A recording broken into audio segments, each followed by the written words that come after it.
여러분 안녕하십니까? 마이클 하이저 신학을 소개하는 두 번째 영상입니다. 기묘한 이야기들로 가득한 성경이라는 제목으로 시작해 보도록 하겠습니다.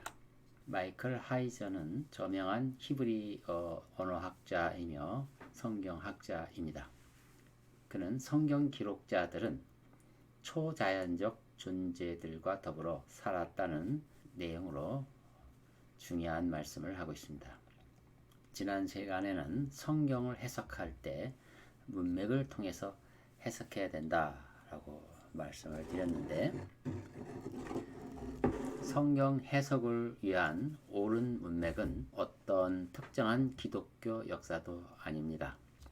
현대의 시대적 배경도 아닙니다. 그것은 성경을 기록한 시대의 문맥입니다.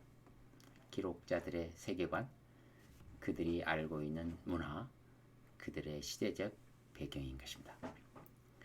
이 단순한 말인 것 같지만 하나님께서는 당시 사람들에게 들려주실 말씀이 있었습니다. 당시 사는 사람을 사용해서 그 말씀을 전달해 주십니다. 이것이 성경 기록의 1차적인 목적입니다. 그러고 나서 후대를 위한 교훈으로 기록을 남겨주셨습니다. 그러므로 가장 정확히 하나님의 말씀을 이해하기 위해서는 당시 사람들의 눈높이에서 기록된 말씀을 한다, 이런 내용입니다. 그렇게 해서 해석한 내용을 각 시대에 사는 사람들에게 올바르게 적용을 해야 되는 것입니다. 된 맥들 여러 내용이 있지만 그 중에 중요한 항목 하나를 오늘 다뤄보고자 합니다. 그들이 살고 있는 세상은 초자연주의 시대였다는 사실입니다. 즉, 성경이 기록될 당시 말입니다. 그들은 실제로 살아 움직이는 영적 세계를 믿었습니다. 하나님을 믿었을 뿐만 아니라 천사들, 마귀들, 민족의 신들의 존재를 믿었습니다. 그들과 함께 살았다는 뜻입니다. 특히 민족의 신들은 우상 이상의 존재들이었습니다. 지역을 관할하는 영적 존재들은 마귀들이 아니었습니다. 그들은 마귀들보다 우월한 존재였습니다. 여러분이 고대 바빌론 종교와 그 문화 체계를 배워보신다면 충분히 이해하실 것입니다. 홀령 같은 존재들도 있었습니다. 그들은 눈에 보이게 나타나기도 하며 물리적으로 육체가 있는 세상에 나타나기도 했습니다. 성경 기록자들은 이러한 신적 존재들과 먹고 마시고 씨름하고 심지어는 인간들과 더불어 자녀를 두기도 했습니다. 신약 성경 중에서 유다서 1장 6절 7절에는 이런 내용이 있습니다. 처소를 떠난 천사들의 이야기입니다. 또 자기들의 처음 위치를 지키지 아니하고 자신들의 처소를 떠난 천사들을 주께서 영원한 사슬로 묶어 큰 날의 심판 때까지 흑암 속에 가둬두셨느니라. 처소를 떠난 천사 이야기가 나오죠. 소돔과 고모라와 또 그 같은 방식을 따르는 그 주위의 성읍들까지도. 소돔과 고모라가 따르는 방식은 음행들이었습니다. 자신들을 다른 육체를 따라간 것입니다. 다른 육체를 따라갔죠. 이 다른 육체는 천사들이 나오고 다른 육체를 따랐는데, 소돔과 고모라 사람들이 천사가 방문하니까 환장을 하고 그 천사를 우리에게 달라고 소동을 벌인 사건이 있어요. 이게 바로 다른 육체를 따르는 성도착자들을 말하는 것인데요.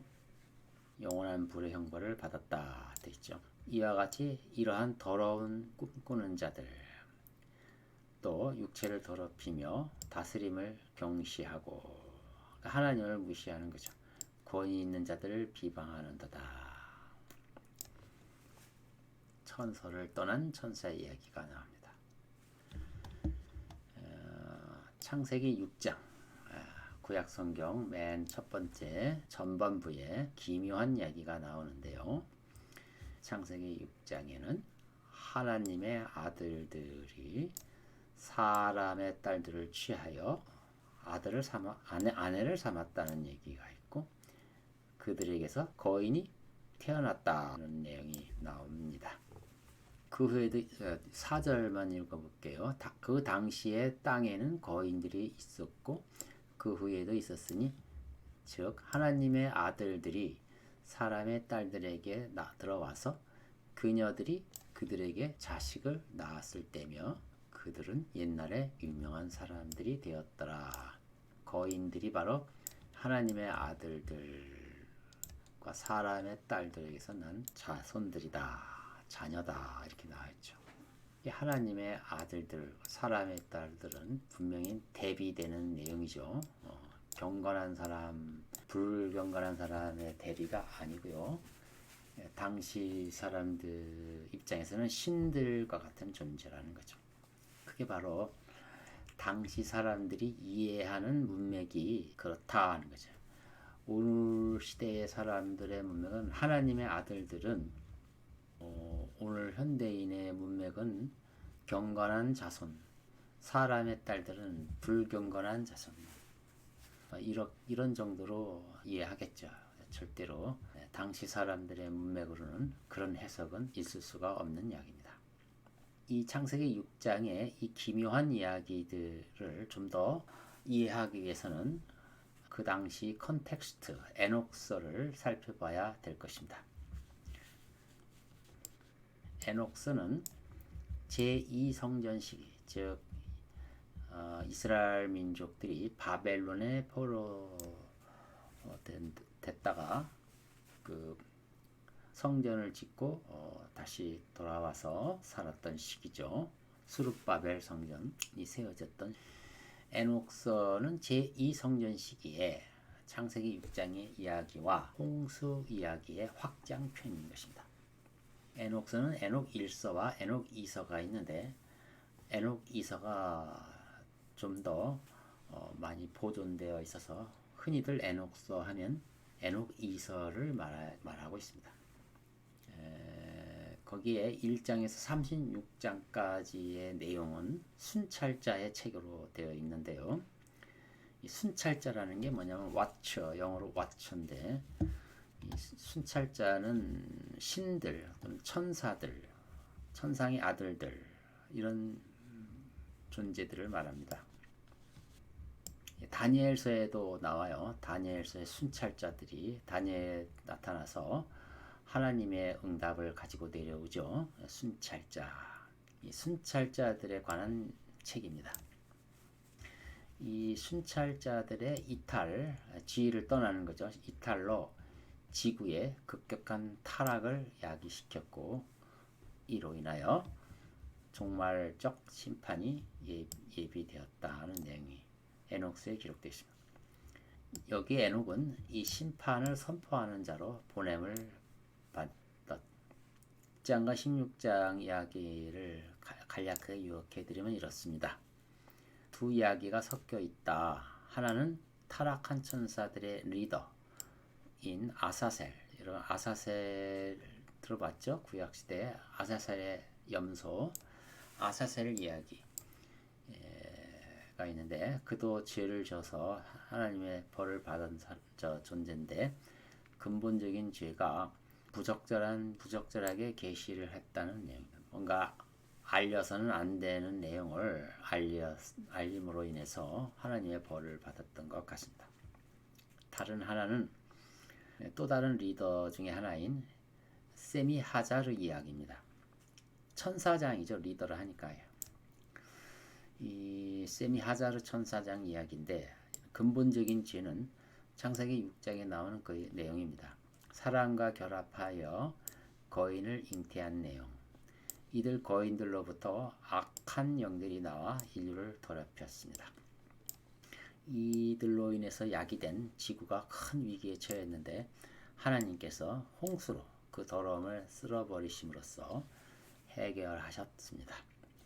그러니까 창세기 6장의 홍수 사건의 배경은 에녹서라는 문맥을 통해서 충분히 해석이 가능하다 이렇게 볼 수가 있는 거죠.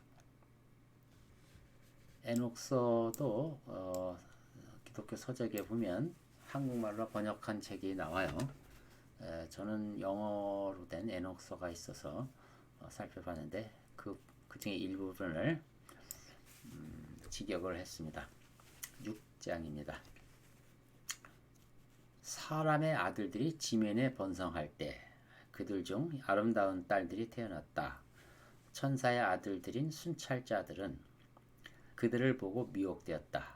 그들은 서로 이야기하기를 자, 우리 내려가서 사람의 딸들을 취하여 아내로 삼아 우리의 자식을 얻자. 그중 우두머리인 셈이 하자르는 너희들이 이 일에 동참하지 않고 나 홀로 큰 죄를 짓게 될까 두렵다 라고 말했다. 그러자 그들이 모두 대답하기를 아니요, 우리 모두 맹세합시다. 우리가 그 일을 행하기까지 이 결의에서 이탈하지 않을 것이며 저주도 같이 받을 것이요. 그리하여 그들은 한 가지로 맹세하고 저주도 같이 받기로 했다. 그들 모두는 200명이며 그들은 제레드의 날에 헬몬산 정상으로 내려갔다. 그들은 그 산 이름을 헬몬이라고 칭하였으니 이는 그곳에서 맹세하고 결의했기 때문이다. 에녹서에 헬몬산이 등장하죠. 이건 성경에도 중요한 산으로 나왔습니다. 예수님도 헬몬산 아래서 제자들을 데리고 가서 중요한 베드로의 고백이 나오고 교회를 세우리니 음부의 권세가 이기지 못하리라 라는 말씀도 하셨었죠. 바로 그 장소입니다. 에녹서와 연결이 되는데 바로 하나님의 아들들이 내려와서 사람의 딸들을 취했던 최초의 장소, 그 짓을 하자고 맹세한 장소가 바로 이 헬몬산이라는 사실을 기억하셔야 되겠습니다. 이게 바로 성경을 해석하는데 중요한 문맥입니다. 6장까지 대략 설명했고요. 12장도 좀 더 소개해드리면 12장에는 그들이 에녹을 하나님께 잘 이해해달라는 중보자로 세웠다. 즉 그렇게 이제 하나님 지위를 떠나서 죄를 지어놓고 두려워서 하나님께 좀 자기들 입장을 잘 얘기해달라고 에녹을 앞세워서 그 탄원서 같은 거를 탄원을 했던 것 같습니다. 에녹이 그에 응해서 하늘에 갔는데 오르는 과정에서 하나님의 확고한 심판 의지를 확인을 했습니다. 그래서 이제 그게 소용이 없구나 생각을 했고 에녹은 이제 에녹의 그 중재는 거절을 당했습니다. 그리고 하늘에서 그들은 쫓겨났고요. 반면에 에녹은 천사들과 함께 살도록 하늘로 옮겨졌습니다. 이것이 12장에 나와요. 이 내용은 에녹서를 배경으로 유다서와 베드로 후서 기록이 되어 있는 것입니다.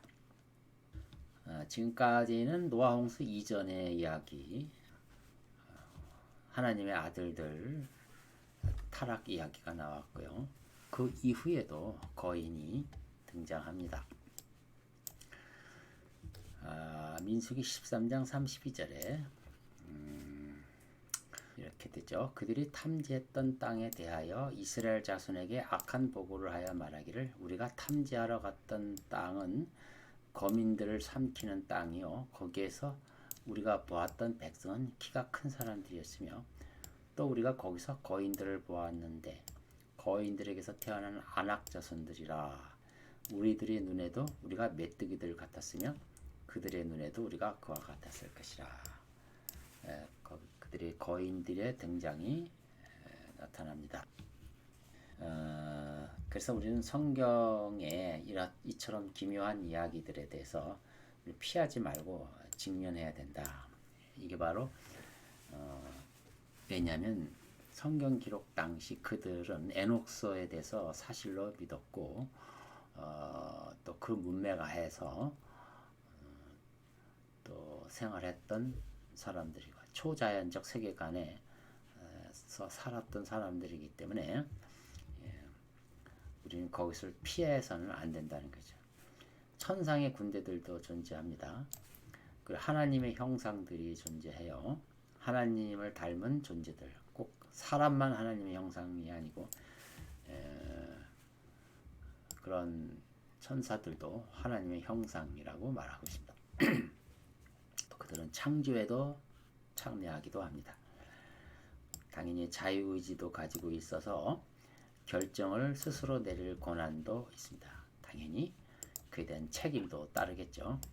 책임도 따르는 것입니다. 그들의 행동과 태도는 프로그램되어 있지 않았고요. 그들은 하나님의 계획을 묵살할 수 있었습니다. 너무 앞서가다가 큰 대가를 치르기도 했습니다. 그들이 초자연적 세계관은 물론 현대인들이 가지고 있는 신비주의적 사이콜로지컬한 초자연주의적 세계관은 전혀 다릅니다. 여러분은 성경 권위를 인정하십니까? 우리가 그들의 인지적 틀 안에서 그들이 생각하는 그 틀, 그들의 세계관 안에서 성경 읽기에 진지해져야 합니다. 그렇지 않으면 성경 해석의 가장 중요한 열쇠를 잃어버리는 것입니다. 그래서 그들이라 하면 성경을 기록한 자들, 성경을 기록한 때에 그들의 사람들을 뜻합니다. 그리스도인이라면 삼위일체 하나님을 믿습니다. 그리고 사탄의 존재도 인정합니다. 천사 그리고 마귀들도 존재한다고 말합니다. 그들은 그리스도를 하나님의 아들이며 사람의 아들이라고 고백합니다. 하나님을 믿습니다. 이미 초자연적 존재를 믿는 대열에 선 사람들입니다. 그들은 또한 성경이 영감으로 쓰여진 하나님 말씀이라고 고백합니다. 성경 속의 인물이나 성경을 기록한 사람들이 믿는 초자연적 세계관을 나도 믿는다고 말하는 것이 성경의 권위를 인정하는 것입니다. 자, 성경은 하나님과 신들이 구별되어 있습니다. 하나님은 그 대문자로 이렇게 구별되어 있고 신들은 소문자로 구별되어 있습니다. 복수되어 있죠. 바벨론 신비 종교는 다신교입니다. 다신교지만 성경적 신과는 유일신입니다. 하나님만 유일하게 창조주이며 만유의 주이시고 다른 존재들은 피조물이고 또 천상의 아들들이고 지상의 아들들 이렇게 구별이 되는 것 뿐입니다. 여하튼 성경에는 신들이 슈퍼내추럴 즉 초월적 존재들이 많이 등장합니다. 오늘날 문화도 이런 신들이 많이 등장합니다. 물론 성경과 맥이 다르지만요. 슈퍼맨이나 천사, 외계인, 몬스터, 귀신들, 유령, 마술사, 요정, 뱀파이어, 늑대인간, 엑스맨, 어벤져스 등 수없이 많은 슈퍼맨들이 등장하는데요. 이 사람들이 이러한 존재에 열광한다는 증거입니다. 왜 그들이 이런 존재에 열광을 할까? 판타지 소설을 영화한 반지 제왕 또 사람들이 상당히 좋아했죠. 중간계의 영웅들의 전쟁을 다룬 소설이었습니다. 바로 이런 곳에 사람들이 재밌어하는 이유는 인간의 마음에 그러한 초월적인 세계, 영원함을 갈망하는 그 무엇이 있기 때문에 그렇습니다. 그래서 그런지 성경에는 의외로 초월적 존재들이 많이 언급이 됩니다. 그런데 우리 기독교 전통은 이것들을 필터링을 하게 됩니다. 바로 이것이 문제인 것입니다. 성경을 읽을 때 문맥으로 읽으라고 말해놓고 성경을 읽을 때 당시 사람들의 문맥으로 읽지 않고 오늘날 시대 혹은 특별한 시대에 예컨대 종교개혁 시대라든가 그때 문맥으로 읽고 다 걸러낸다는 거죠. 그것이 잘못된 것입니다. 전도서 3장 11절에는 인간들이 본래 초자연적 세계에 갈망하게 되어 있다라고 말하고 있습니다. 자, 보겠습니다. 그는 모든 것을 그의 때에 아름답게 지으시고 그 세상을 그들의 마음속에 두시어 하나님께서 지으신 일을 처음부터 마지막까지 사람이 찾아낼 수 없게 하셨도다. 이 무슨 뜻이냐면 하나님이 천지만물을 지으셨다는 거죠. 우주가 얼마나 넓은지 말도 못해요. 얼마나 우주가 아름다운 세상인지, 신비로운지, 광활한지 우리는 망원경을 통해서 겨우 확인할 정도지 실제로 가본 적은 없으며, 그처럼 하나님은 아름답게 지으셨고 그 하나님의 생각 속에서 이미 지은 이 그 세계를 사람의 머릿속에 두었다는 거죠. 사람의 마음속에 두셨다. 그러니까 갈망할 수밖에 없어요. 그 시대를 갈망할 수밖에 없어요. 그건 하나님이 주신 마음입니다. 하나님께서 지으신 일들을 처음부터 마지막까지 사람이 찾아낼 수 없게 하셨다. 이것은 숨바꼭질을 하셨다는 뜻이 아니고요.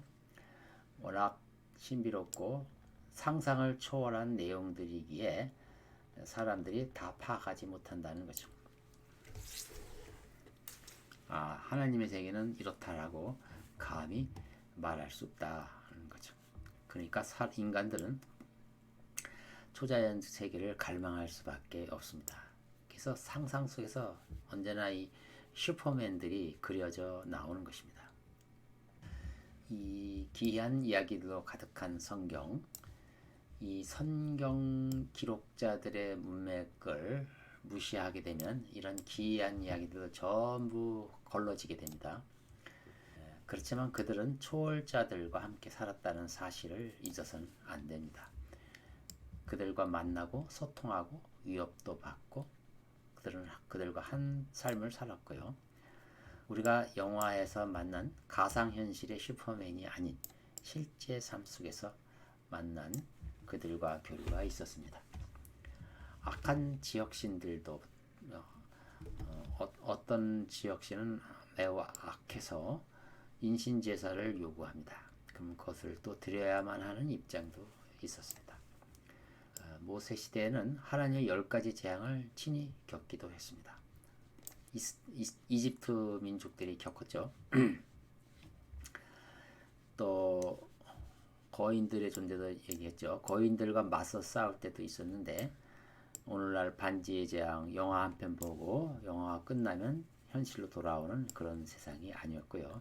그때는 그 거인들이 곧 현실이었습니다. 성경은 이처럼 판타지 소설과 같은 리얼한 장면들이 많이 나오는데 왜 성경 독자들은 그런 내용에 흥미를 끌지 못할까요? 모두 오늘날의 문맥으로 성경을 보기 때문입니다. 오늘날 그런 초월자들은 허상이며 재미로 꾸민 이야기에 불과하기에 그때도 그런 줄 압니다. 그래서 하나님께서 들려주시고자 하는 실제적인 초월적 세계에 무지할 수밖에 없습니다.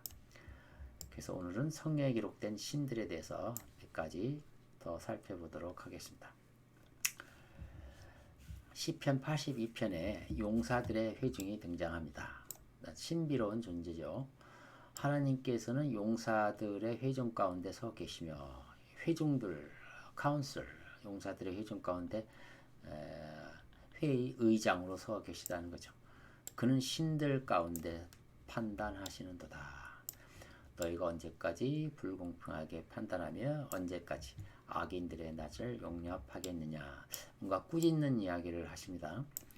가난한 자와 아비 없는 자를 보호하고 고난당하는 자와 궁핍한 자에게 공의를 베풀라. 다스리는 자들에게 하는, 왕들에게 하는 핀잔이죠. 분봉왕에게 가난한 자와 궁핍한 자를 구해내고 그들의 악인의 손에서 풀어주라.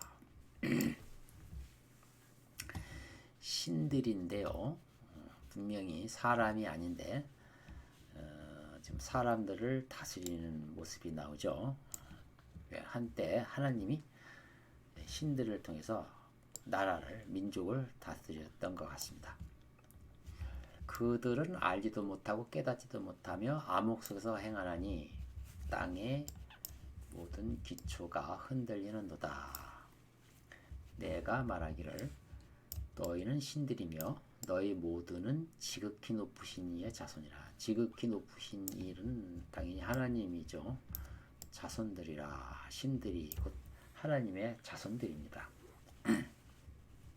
그러나 너희가 사람들처럼 죽게 될 것이며, 신들이 사람으로 격화되고 있죠. 사람이 죽는 것처럼 격화되죠. 통치자들 중에 하나같이 쓰러지리라 하였도다. 오 하나님이여 일어나시어 땅을 판단하소서. 이는 모든 민족들이 주의 유업이 될 것입니다. 여기서 보면 우리 한 가지 알게 되는 사실은, 사도행전에도 보면 하나님이 국가를 나누시고 민족을 세우신 목적이 하나님을 알게 하려고 세우셨다고 그랬었죠. 분명히. 그 민족들을 세웠는데 민족들을 통치하는 신들이 있었다. 하나님이 임명해서 각각 민족을 맡겼다는 겁니다. 언제 맡겼는지는 이제 더 살펴보겠지만, 근데 그들이 하나님의 뜻을 따르지 않고 자기 멋대로 했던 것 같습니다.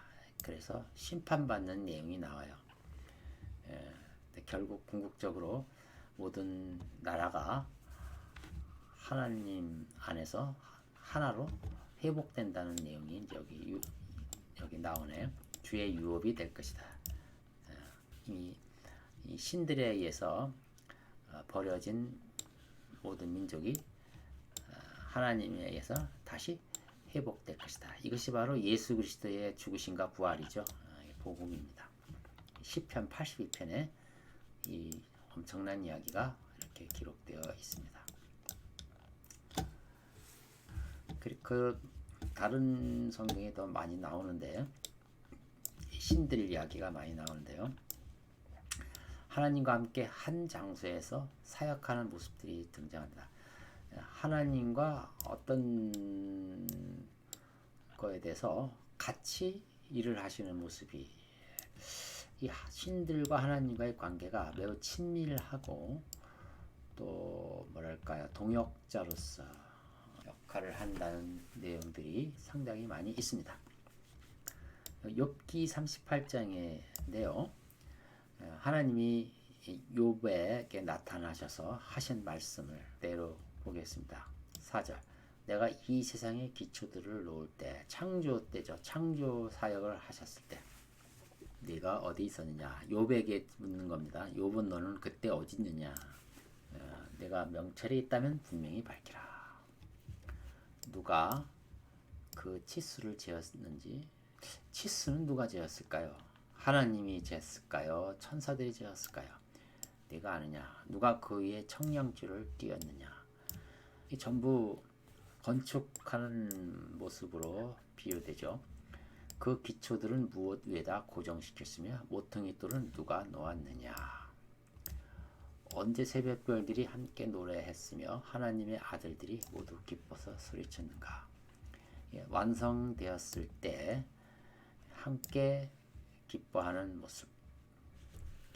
창조 사역도 하나님께서는 신들과 함께 하셨다는 내용이 여기 분명히 기록되어 있는 것입니다. 그렇다고 하나님이 유일하신 창조주 하나님이라는 게 아니라는 뜻일까요? 그렇게 편협하게 믿는 멍청이는 없을 겁니다. 하나님은 모든 만물의 주이십니다. 이들은 거기에 함께 동참한 것이고, 하나님의 자비하심과 하나님의 넓으신 아량이 이 천상의 아들들을 그 위대한 사역에 동참시키셔서 하나님의 기쁨, 영광을 그들과 함께 나누고자 이렇게 하신 것입니다. 자, 이처럼 환타지 소설 같은 성경 이야기를 우리는 접하고 있습니다. 성경에도 가족 이야기가, 하나님의 가족 얘기가 나오고요. 하나님의 나라가 나오고 하나님의 영광이 나옵니다. 인간사를 비유했을 때 한 가문에는 중대사가 있으면 가족회의를 엽니다. 성경에도 천상회의가 있습니다. 족장과 그의 권속들이 머리를 맞대고 부족의 영화를 위해서 협력을 하죠. 거기에는 질서도 있고 규칙도 있고 보상과 벌이 따릅니다. 가문의 영광과 혹은 멸망도 있습니다. 타 부족과의 생사를 거는 전쟁도 있습니다. 성경이 바로 그런 얘기 아닙니까? 우리는 판타지 소설에 열광을 하지만 성경에는 열광하지 않습니다. 왜 그럴까요? 종교 개혁자들이 모든 이러한 초월적 존재들을 다 걸러냈기 때문에 그렇습니다. 그들의 문맥으로 성경을 봐야 한다고 강조했기 때문에 성경이 기록할 당시 문맥을 버리고 15세기, 16세기 합리주의 시대의 문맥으로 성경을 봤기 때문에 그런 일이 일어난 것입니다. 오늘은 여기까지 하고 요약해 드리겠습니다.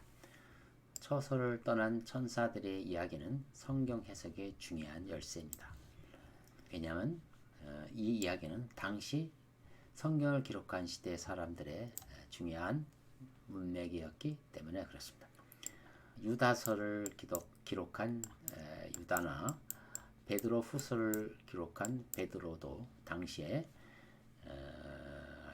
에녹서를 알았고 에녹서에 나온 내용을 알았고 그리고 천사들, 거인들, 바빌론 시대 고대 문명 사회의 그 만신전 신들의 활동 모두 다 확실히 실제적으로 알았던 사람들입니다. 그래서 신약 성경에도 그런 내용, 에녹서에서 나온 내용들이 다시 재현되는 것을 우리는 볼 수가 있는 것입니다. 성경은 하나님의 아들들, 곧 천상의 아들들과 지상의 아들들에 관한 이야기로 되어 있고요. 하나님의 나라의 회복에 관한 이야기가 대주제입니다. 신들로 표현된 존재는 천상의 아들들입니다. 현대인들은 초월적 존재에 관심이 많습니다. 그러므로 이 초월적 존재에 대해서 정확한 성경적인 판단이 필요한 것입니다. 성경에는 많은 초자연적인 존재들이 등장하고요. 성경의 초자연적 존재에 대한 올바른 이해를 가져야만 현대 시대에 본물처럼 쏟아지는 무수히 이런 초자연주의에 대해서 문화에 대해서 잘 대응할 수가 있는 것입니다. 자, 이상으로 오늘은 성경에 기록된 기이한 이야기들, 초자연적 존재들의 중요성을 다각적인 중요성을 살펴보았습니다. 계속해서 마이클 하이저 신학을 다음 시간에도 소개할 것인데 다음 시간에는 바산과 헬몬산의 비밀 말씀을 드리고자 합니다. 자, 그러면 다음 시간까지 안녕히 계십시오.